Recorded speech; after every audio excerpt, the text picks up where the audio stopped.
बिहार प्रदेश Congress committee के आह्वान पर आज इस प्रेस वार्ता का आयोजन किया गया है।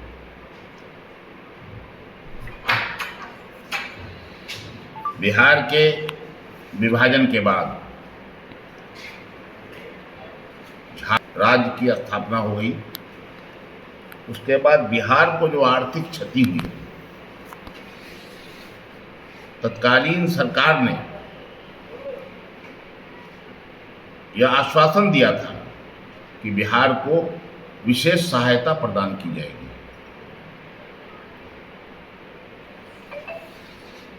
परंतु उस सरकार ने नहीं दिया।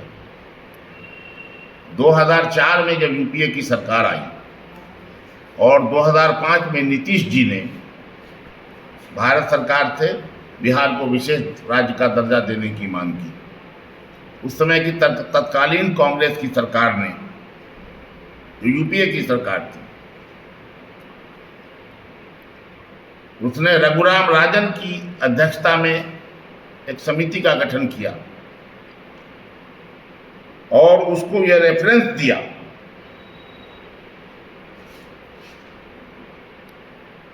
कि आर्थिक रूप से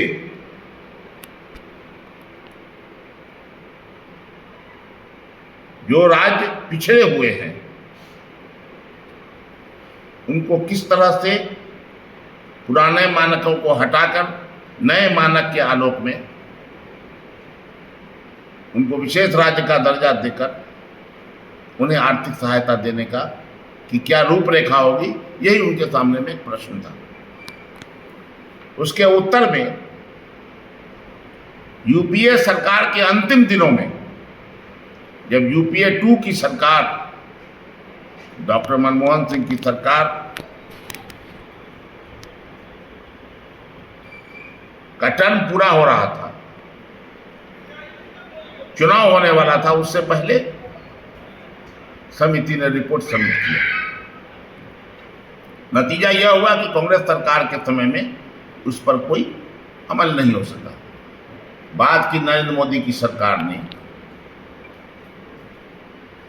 उन सारी रिपोर्ट को ठंडे बस्ते में डाल दिया। कई बार यह मांग की गई, डेलीगेशन भी जाके मिला, लेकिन भाजपा नीति मोदी सरकार के कान पर कभी जूं नहीं लगी। अभी हाल में लोकसभा चुनाव के बाद जब नरेंद्र मोदी जी को बहुमत का आंकड़ा नहीं पहुंचा और उन्हें नीतीश कुमार जी और चंद्रबाबू नायडू जी के बैसाखी की आवश्यकता हुई, तब लोगों को ये, बिहार के लोगों को यह उम्मीद जगी थी कि शायद अब बिहार को विशेष राज्य का दर्जा मिल जाएगा। परंतु पुनः भारत सरकार ने इस मांग को सिरे से खारिज कर दिया, यह कहते हुए यह मानकों पर खरा नहीं उतरता है। जबकि रघुराम राजन कमेटी की रिपोर्ट है, उसने दिया है, समिति ने यूपीए सरकार 2 के अंतिम दिन समिति ने धन देने के लिए एक नई प्रणाली सुझाई थी। पूर्व के मापदंडों को समाप्त कर देने, देश के 28 राज्यों को 3 श्रेणियों में यथा सबसे कम विकसित और अपेक्षाकृत विकसित राज्यों की श्रेणियों में बांटने का सुझाव दिया। समिति ने धन देने के लिए एक नई प्रणाली सुझाई थी जो बहुआयामी सूचकांक प्रणाली पर आधारित है। इन्हीं सूचकांक के आधार पर ही राज्यों को उपरोक्त 3 श्रेणियों में बांटा गया था। वह सूचकांक राष्ट्रीय नमूना सर्वेक्षण कार्यालय द्वारा मापी गई प्रति व्यक्ति खपत और गरीबी अनुपात जैसे मापदंडों पर आधारित था। समिति ने इस सूचकांक पर जिन राज्यों के अंक 0.0 से अधिक हों उन्हें सबसे कम विकसित, 0.6 से कम परंतु 0.4 से ज़्यादा अंक वाले राज्यों को कम विकसित और 0.4 से कम अंक वाले राज्यों को अपेक्षाकृत अधिक विकसित वर्ग में डालने की सिफारिश की थी।